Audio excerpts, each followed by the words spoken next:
अस्सलाम वालेकुम नाजरीन, मैं मोहम्मद असलम हुसैन सियासत की खबरों में आप सबका इस्तकबाल करता हूँ। मगरबी बंगाल में पुरतशद्दुद इंतखाबी मुहिम और तशद्दुद की वजह से नामजदगी दाखिल करने के अमल के बाद पंचायतियों के लिए पोलिंग आज हफ्ते की सुबह सख्त हिफाजती अहाते में शुरू हुई। पर्चा नामजदगी दाखिल करने के दौरान जहां रियासत में तशद्दुद की इत्तलात थी, वहीं इसके बाद भी इसी तरह के वाक़यात रोनमा हो रहे हैं। ताज़ा तरीन फ्लैश पॉइंट में पंचायत इंतखाबात से महज चंद घंटे कबल मुर्शिदाबाद में एक घर में तोड़फोड़ की गई, क्योंकि तृणमूल कांग्रेस और कांग्रेस के कारकुनान जुम्मे की रात 1:30 तक हाथापाई पे आ गए थे। वाक़े की इत्तला मिलते ही मुकामी थाने की एक टीम मौके पर पहुंच गई। एक और वाक़े में मगरबी बंगाल में भारतीय जनता पार्टी के उम्मीदवार के घर पर मुबैना तौर पर तृणमूल कांग्रेस के कारकुनों ने हमला किया। ये वाक़या दिनहता के बामरना 2 ग्राम पंचायत के कुलमती इलाके में पेश आया। जख्मी फिलहाल कोचियार के एक प्राइवेट अस्पताल में जेर इलाज है। सुबह 7 बजे से आज पोलिंग का आगाज अमल में आया है। पुलिस की जानिब से सख्त हिफाजती इंतजाम किए गए हैं। इस खबरनामे को MS एजुकेशन की जानिब से स्पॉन्सर किया जा रहा है। I've studied in MS Akbarbagh Boys up till 5th class. Then I shifted to MS Academy Mallapalli. I completed my hifz in 2 years with the reference of Allah. After 7th, I scored consistently better performances up till my 10th, 10 on 10 GPA. Please click the following link in description for more details. यकसा civil code की मसूदा report 15 जुलाई तक उत्तराखंड हुकूमत को पेश किए जाने की उम्मीद है। एक आला ज़राए के मुताबिक यकसा सिविल कोड पर मसूदा रिपोर्ट 15 जुलाई तक उत्तराखंड हुकूमत को पेश की जा सकती है। माहिरीन की कमेटी फिलहाल मसूदा रिपोर्ट को हतमी शक्ल देने में मसरूफ़ है। ज़राए ने मजीद बताया कि यूनिफॉर्म सिविल कोड की रिपोर्ट के मसूदे के हवाले से कमेटी का एक और अहम इजलास 9 जुलाई को दिल्ली में मुनक़िद हो रहा है। मजीद ज़राए के मुताबिक मुतालिका कानूनी दफ़ात से मुंसलिक दस्तावेज़ात और ड्राफ्ट भी कमेटी की रिपोर्ट की तैयारी के साथ सिफारिशात की हिमायत में शामिल हैं।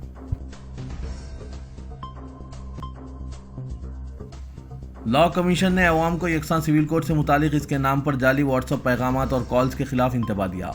उन्होंने लोगों पर जोर दिया कि वो एहतियात बरतें और दुरुस्त मालूमात के लिए इसकी वेबसाइट समेत सरकारी ज़राए पर इन्हिसार करें। लॉ कमीशन ने यूनिफॉर्म सिविल कोड से मुतालिक अपनी दस्तबरदारी में चंद व्हाट्सएप टेक्स्ट पैगामात, कॉल्स और दीगर पैगामात का हवाला दिया। कमीशन ने कहा कि ये बात इल्म में आई है कि चंद अफराद के दरमियान चंद फ़ोन नंबर्स गश्त कर रहे हैं। इन्हें लॉ कमीशन ऑफ इंडिया के साथ गलत तौर पर जोड़ा जा रहा है। ये वाज़ेह किया जाता है कि लॉ कमीशन इनका टेक्स्ट, कॉल्स या पैगामात से कोई ताल्लुक़ नहीं है। ये वजाहत की जाती है कि लॉ कमीशन इनकी तौसीक़ नहीं करता और इनके सिलसिले में कोई जिम्मेदारी कबूल नहीं करता। लॉ कमीशन अपने ऑफिशियल चैनल्स बशमुल इसकी वेबसाइट lawcommissionofIndia.nic.in के जरिए बातचीत करता है। All India Muslim personal law board के सदर मौलाना खालिद सैफुल्लाह रहमानी ने हज़रत अबू बकर सिद्दीक़ रज़ियल्लाहु तआला अन्हु के ईमानी किरदार का हवाला देते हुए बताया कि मुश्किल और नाजुक हालात में ईमानी ग़ीरत और दीनी अहमियत के साथ जीना एक मुसलमान की पहचान है और क़वानीन शरीयत की हिफाजत के लिए जदोजहद करना हर साहिब ईमान का दीनी और शरई फरीज़ा है। ये बात उन्होंने all India Muslim personal law board के ऑनलाइन बज़रिए जूम मुनक़िदा अहम इजलास की सदारत करते हुए कही। उन्होंने मज़ीद कहा कि यूनिफॉर्म सिविल कोड हिंदुस्तान जैसे कसीर मजहब और तहजीब वाले मुल्क के लिए किसी भी तरह काबिल अमल और काबिल कबूल नहीं है। लिहाजा क़वानीन शरीयत की हिफाजत के लिए हमें आगे आना चाहिए और अभी के मरहले में अवामी एहतजाज और सड़कों पर निकलने के बजाय लॉ कमीशन ऑफ इंडिया को ज़्यादा से ज़्यादा ईमेल के ज़रिए अपनी राय भेजनी चाहिए। बोर्ड के जनरल सेक्रेटरी मौलाना मोहम्मद फजलुर रहीम मुजद्दिदी ने यूनिफॉर्म सिविल कोड के नुकसानदा पहलुओं पर रोशनी डालते हुए अरकान बोर्ड से कहा कि इस वक्त हर किस्म के जज्बात से बचते हुए मुनज़्ज़म जद्दोजहद की ज़रूरत है और इस मसले के सिलसिले में बेदारी पैदा करने के लिए उलमा, आइमा और खतीब हजरात खुतबा का किरदार बहुत अहम अदा करें। इसके बाद बोर्ड मुख्तलिफ अरकान ने इस सिलसिले में अपनी राय और तजवीज़ पेश की। वज़ीर-ए-आज़म नरेंद्र मोदी ने कांग्रेस और अपोजिशन पार्टियों के इत्तेहाद की कोशिशों पर तनकीद करते हुए कहा कि अगर वो समझते हैं कि ऐसा करने से वो मोदी को डरा देंगे तो इन्हें समझना चाहिए कि जो डर गया वो मोदी नहीं होता। मोदी ने साल के आखिर में होने वाले छत्तीसगढ़ असेंबली के आम इंतखाबात के लिए बीजेपी की संकल्प रैली के जरिए इंतखाबी मुहिम का आगाज़ करते हुए आज कहा कि जो लोग पानी पी पी कर एक दूसरे को कोसते थे वही लोग आपस में इत्तेहाद करने की कोशिशें कर रहे हैं। वो अगर सोचते हैं कि ऐसा करके मोदी को डरा सकेंगे, हिला सकेंगे, तो मुल्क के करप्ट लोग कान खोलकर सुन लें। अगर वो करप्शन की गारंटी है तो मोदी करप्शन पर कार्रवाई की गारंटी है। मोदी ने कहा, जिसने भी गलत काम किया है वो नहीं बचेगा। मुझ में ये कहने की हिम्मत है क्योंकि मेरे पास सिर्फ वही ताकत है जो आपने मुझे दी है, इसके सिवा कुछ नहीं। सुप्रीम कोर्ट ने यति नरसिंहानंद को तहकीर अदालत के एक मामले में नोटिस जारी किया। समाजी कारकुन शशि नीली ने नरसिंहानंद के खिलाफ दरख्वास्त दाखिल करते हुए इल्जाम आयद किया था कि उन्होंने अदालत बाला के खिलाफ अहानत आमेज रिमार्क्स किए हैं। जस्टिस एएस बोपन्ना और जस्टिस एम सुरेश पर मुश्तमिल बेंच ने इस दरख्वास्त पर नरसिंहानंद को नोटिस जारी किया। नरसिंहानंद ने एक बयान में कहा था कि जो लोग इस सिस्टम, इन सियासतदानों और सुप्रीम कोर्ट और फौज पर यकीन रखते हैं वो एक दिन कुत्ते की मौत मरेंगे।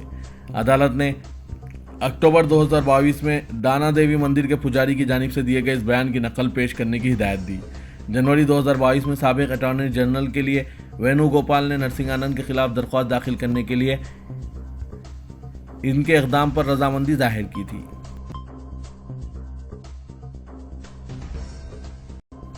वज़ीर आला कर्नाटक सिद्धारामैया ने आज रियासती बजट पेश करते हुए रियासत में क्रिश्चियन डेवलपमेंट कॉरपोरेशन कायम करने का ऐलान किया। इसके अलावा बजट में जैन, मुस्लिम और सिख तबके के मजहबी मकामात की तरक्की के लिए भी रुकूमात मख्तस किए हैं। चीफ मिनिस्टर ने अखिलती कॉलोनी डेवलपमेंट प्रोग्राम के लिए 360 करोड़ रुपए मख्तस किए, जबकि बड़े मजहबी मकामात की तरक्की के लिए 25 करोड़ रुपए मख्तस करने का ऐलान किया। वज़ीर आला ने पेशेवाराना कोर्सेज इख्तियार करने वाले तलबा को सालाना 2% सब्सिडी सूद की शरहों पर 1 लाख रुपए कर्ज मंजूर करने का भी ऐलान किया। चीफ मिनिस्टर ने बताया कि रियासत में 40,000 वक्फ जायदादें हैं, जिनका तहफ़्फ़ुज़ करने के अलावा इन्हें 50 करोड़ रुपए की लागत से तरक्की दी जाएगी। अक़लियती तलबा के लिए 10 माह पर मुश्तमिल IAS और KAS कोचिंग का भी एहतमाम किया जाएगा। महाराष्ट्र में एनसीपी में बगावत करके इसके 2 टुकड़े कर देने के बाद पार्टी पर कब्जा करने की कोशिशों में मसरूफ अजीत पवार और इनके ग्रुप को गुज़िश्ता रोज शरद पवार ने पार्टी से निकाल बाहर किया। इस पर एक प्रेस कॉन्फ्रेंस में अपना रद्दअमल देते हुए अजीत पवार ने सख्त बरहमी का इजहार किया। उन्होंने कहा कि कौमी मजलिस आमिला के फैसले की कोई कानूनी हैसियत नहीं है। मुझे वो इस तरह से पार्टी से नहीं निकाल सकते क्योंकि पार्टी का सदर मैं ही हूँ और मैंने कोई मजलिस आमिला तलब नहीं की थी। प्रेस कॉन्फ्रेंस में इनके साथ पार्टी के रुकन पार्लियामेंट प्रफुल्ल पटेल भी मौजूद थे। उन्होंने भी अजीत पवार के सुर में सुर मिलाए और कहा कि मजलिस आमिला पार्टी की कोई कानूनी बॉडी नहीं है। उद्धव ठाकरे और इनकी पार्टी शिवसेना को शदीद झटका देते हुए पार्टी के सीनियर लीडर और महाराष्ट्र कानून साज काउंसिल की डिप्टी चेयरपर्सन डॉक्टर नीलम गौड़े ने शिंदे ग्रुप की शिवसेना में शमूलियत इख्तियार कर ली। वाज़ेह के डॉक्टर गौड़े का फैसला, जो 3 रिहाइयों से शिवसेना के साथ ही पार्टी की तर्जुमान डॉक्टर मनीषा कांडे के वज़ीर आला एकनाथ शिंदे की क़यादत में शिवसेना में शामिल होने के बमुश्किल 3 हफ्ते बाद आया। डॉक्टर नीलम गौड़े का शिवसेना में खैर मकदम वज़ीर आला एकनाथ शिंदे, नायब वज़ीर आला देवेंद्र फडणवीस और दीगर सीनियर लीडरों ने एक तकरीब के दौरान किया। स्वीडन में कुरान करीम की बेहुरमती के खिलाफ जुम्मे को मुंबई शहर व मज़ाफ़ात में यौम कुरान मनाया गया। इस दौरान अइम्मा मसाजिद ने खुताब जुम्मे में इस जानिब तवज्जो दिलाई कि कुरान करीम की बेहुरमती का जवाब तिलावत कुरान और इसके अहकामात पर अमलावरी के ज़रिए दिया जाए। ये भी कहा कि कुरान करीम की हिफाजत का ज़िम्मा रब्बुल आलमीन ने लिया है। हमारी जिम्मेदारी यह है कि हम कुरान मजीद के अहकामात पर अमल करते हुए इससे ताल्लुक़ इस्तेवार करें। स्वीडन में कुरान करीम का नुस्खा नजर आतिश करने के खिलाफ सदाए एहतजाज बुलंद करते हुए शहादत उस्मान ज़ुन्नूरैन रज़ी अल्लाह तआला अन्हु की मुनासिबत से रज़ा एकेडमी, सुन्नी जमाअतुल उलमा तहरीक दुरूद सलाम, जामे क़ादरिया अशरफिया, दारुल उलूम हनीफा रिज़विया, इंटरनेशनल तहरीक मिलादुन नबी सल्लल्लाहु अलैहि वसल्लम और ऑल इंडिया मसाजिद कौंसिल ने जुमे को यौम कुरान मनाने का ऐलान किया था। इसीलिए शहर व मज़ाफ़ात की 15 मसाजिद में आयमा ने इस उन्वान पर खिताब किया और कुरान करीम का नुस्खा लेकर खुसूसी दुआ की।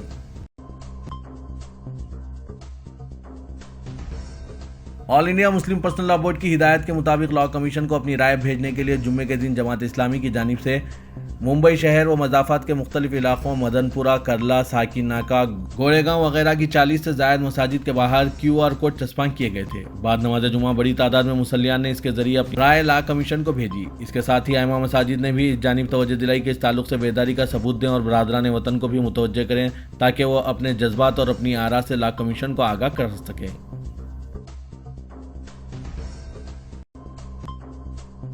स्वीडन में कुरान मजीद की बेहुरमती के वाक़े की दुनिया भर में मुसलसल मजम्मत की जा रही है। इसी के तहत जुमे को पूरी दुनिया के मुसलमानों ने स्वीडन के वाक़े के खिलाफ ज़बरदस्त एहतजाज दर्ज करवाया। इस मौके पर अरब ममालिक के साथ साथ दुनिया के बहुत से ममालिक में यौम तक़द्दुस भी मनाया गया और इज्तिमाई तिलावत कुरान का अहतमाम किया गया। बांग्लादेश की दारुल हुकूमत ढाका में एहतजाज का मंजर देखा जा सकता है, जहाँ लाखों की तादाद में मुसलमानों ने जमा होकर अपना एहतजाज दर्ज करवाया है। रियासत तेलंगाना में तेजी से बदलते सियासी हालात ने बरसर इख्तिदार बीआरएस की उलझन में इजाफा कर दिया है। कर्नाटक असेंबली चुनाव से कबल तक बीआरएस के लिए बीजेपी अहम हलीफ के तौर पर प्रोजेक्ट की जा रही थी, लेकिन कर्नाटक में कांग्रेस की कामयाबी के बाद सूरत हाल यकसर तब्दील हो गई और रियासत में कांग्रेस के ग्राफ में इजाफा हो गया। बरसर इख्तिदार बीआरएस की क़यादत को यह तय करना मुश्किल हो चुका है कि तेलंगाना में असल हरीफ कौन है, कांग्रेस या बीजेपी। चीफ मिनिस्टर केसीआर जो तेलंगाना में तीसरी मरतबा कामयाबी के लिए जद्दोजहद कर रहे हैं, वो ये तय करने में दुश्वारी महसूस कर रहे हैं कि अवामी हमदर्दी हासिल करने के लिए कांग्रेस और बीजेपी में किसको निशाना बनाया जाए। एक तरफ मरकज़ की तेलंगाना के साथ नाइंसाफ़ी की पॉलिसी है, तो दूसरी तरफ कांग्रेस की मकबूलियत में तेज़ी से इजाफे में केसीआर की मुश्किलात में इजाफा कर दिया है। पार्टी ज़राए के मुताबिक क़यादत को इस बात की उलझन है कि इलेक्शन में असल मुकाबला किस पार्टी से होगा। शहरी और दही इलाकों में अवामी सतह पर सर्वे के मुताबिक तेलंगाना के बेशतर असेंबली हल्के जात में बीआरएस और कांग्रेस के दरमियान कांटे की टक्कर रहेगी, लेकिन क़यादत की सतह पर बीजेपी को मजबूत हरीफ की हैसियत से देखा जा रहा है। चीफ मिनिस्टर केसीआर ने अपने हालिया अवामी प्रोग्रामों में मुकामी मसाइल को बुनियाद बनाया और मरकजी हुकूमत और वज़ीर आज़म नरेंद्र मोदी पर तनकीद से गुरेज किया। दूसरी तरफ बीआरएस के वर्किंग प्रेसिडेंट केटी रामाराव मरकजी हुकूमत और वज़ीर आज़म को निशाना बनाते हुए ये तासुर देने की कोशिश कर रहे हैं कि तेलंगाना में बीजेपी का मौक़िफ़ मुस्तहकिम है।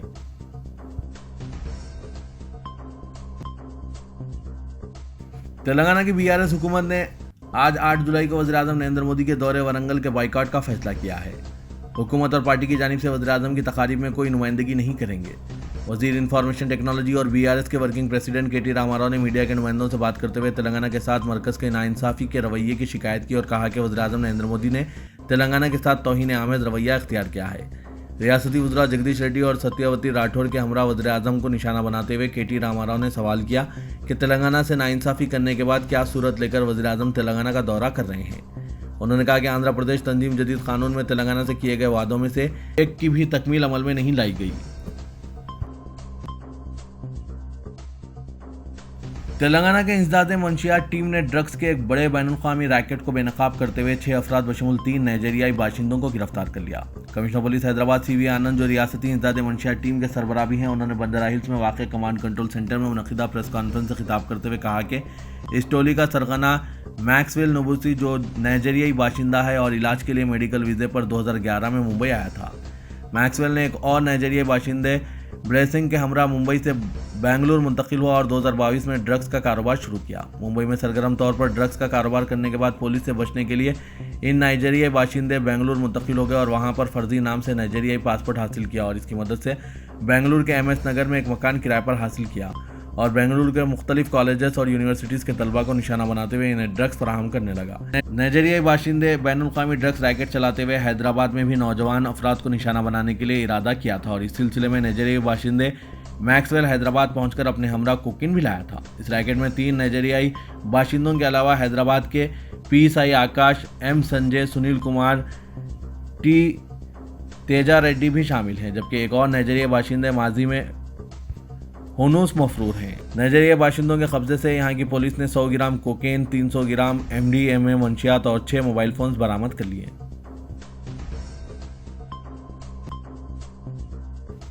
पुराने शहर हैदराबाद के फलकनुमा रेल ओवरब्रिज से मुतालिक कामों का मुश्तरका मुआयना south central railway, GHMC, water works और ट्रैफिक पुलिस के इंजीनियरों के साथ ऑल इंडिया मजलिस इत्तेहादुल मुस्लिमीन के पार्टी कायदीन ने किया। MIM के MLA मोहम्मद मौज़म खान और MLC मिर्ज़ा रहमत बेग ने मौजूदा ROB के साथ मुतवाज़ी पुल की तामीर के जारी कामों पर तवील गुफ्तगू की। हुकाम ने पहले मरहले की तामीर नौ का काम मुकम्मिल कर लिया था, लेकिन मुतवाज़ी पुल पर काम ज़ेर-ए-अल्तवा है। GHMC और रेलवे को तालमेल से काम करना होगा। पटरियों का काम रेलवे और बाकी GHMC करेगा। फलकनुमा रेल और ब्रिज के कामों की वजह से यहाँ पर ट्रैफिक के बहाव में दुश्वारियाँ पेश आ रही है। रात के औकात में घंटों यहाँ ट्रैफिक जाम देखा जा रहा है।